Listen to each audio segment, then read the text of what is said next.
നമസ്കാരം. ഇന്നത്തെ വീഡിയോയിലൂടെ നമ്മൾ നോക്കാൻ പോകുന്നത് സർദാർ വല്ലഭായ് പട്ടേലിനെ കുറിച്ചാണ്. ലോകത്തിലെ ഏറ്റവും ഉയരം കൂടിയ പ്രതിമ ഇന്ത്യയിലാണ്. അമേരിക്കയുടെ സ്റ്റാച്യു ഓഫ് ലിബർട്ടിയേക്കാൾ 2 ഇരട്ടിയാണ് ഇതിൻ്റെ ഉയരം. ഏതാണ്ട് 3000-ലധികം കോടി രൂപ മുടക്കി പ്രതിമ ഇന്ത്യയിൽ നിർമ്മിക്കുമ്പോൾ ആ വ്യക്തി ആരാണെന്ന് ഒരുപക്ഷെ പറഞ്ഞു തരേണ്ട കാര്യമില്ല.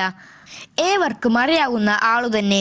സർദാർ വല്ലഭായ് പട്ടേലിന്റെ പ്രതിമയാണ് ലോകത്തിലെ ഏറ്റവും വലിയ പ്രതിമ. ഇന്ന് ഒക്ടോബർ 31 അദ്ദേഹത്തിന്റെ ജന്മദിനമാണ്. നമുക്ക് അദ്ദേഹത്തിന്റെ ജീവിതത്തിലേക്ക് ഒന്ന് കണ്ണോടിക്കാം.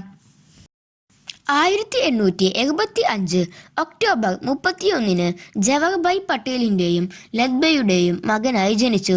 ഗുജറാത്തിലെ നദിയാദ് പട്ടണത്തിലെ കരംസന്ദ് ഗ്രാമത്തിലാണ് പട്ടേൽ ജനിച്ചത്.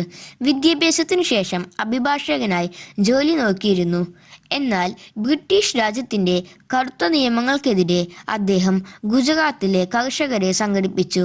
ബ്രിട്ടീഷുകാർക്കെതിരെ സമരം ചെയ്യാൻ നിസ്സഹരണത്തിന്റെയും അഹിംസയുടെയും മാർഗമാണ് പട്ടേൽ സ്വീകരിച്ചത്. വൈകാതെ ഇന്ത്യൻ നാഷണൽ കോൺഗ്രസിന്റെ നേതൃത്വത്തിലെത്തുകയും പട്ടേൽ 1934-ലും 1937-ലും തിരഞ്ഞെടുപ്പിന്റെ ചുമതലയും ഏറ്റു. ഇന്ത്യ വിഭജനത്തിനു ശേഷം പഞ്ചാബിലെയും ഡൽഹിയിലെയും അഭയാർത്ഥികളെ പുനരധിവസിപ്പിക്കുക എന്ന ചുമതല ഇന്ത്യയുടെ പ്രഥമ ഉപപ്രധാനമന്ത്രിയും പിന്നീട് ആഭ്യന്തരമന്ത്രിയുമായ പട്ടേലിനായിരുന്നു. 565ഓളം സ്വയം ഭരണാവകാശമുള്ള നാട്ടുരാജ്യങ്ങളെ നയതന്ത്രം കൊണ്ട് പട്ടേൽ ഇന്ത്യ യൂണിയന്റെ കൊടിക്കീഴിൽ കൊണ്ടുവന്നു. വല്ലഭായ് പട്ടേൽ ഇന്ത്യൻ സ്വാതന്ത്ര്യ സമര സേനാനിയും ഇന്ത്യയുടെ ഏകീകരണത്തിന്റെ പ്രധാന ശില്പികളിലും ഒരാളായിരുന്നു.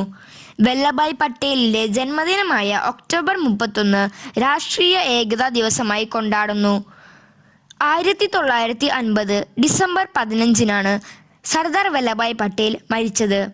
1991 രാഷ്ട്രം അദ്ദേഹത്തിന് മരണാനന്തര ബഹുമതിയായ ഭാരതരത്നം നൽകി ആദരിച്ചു.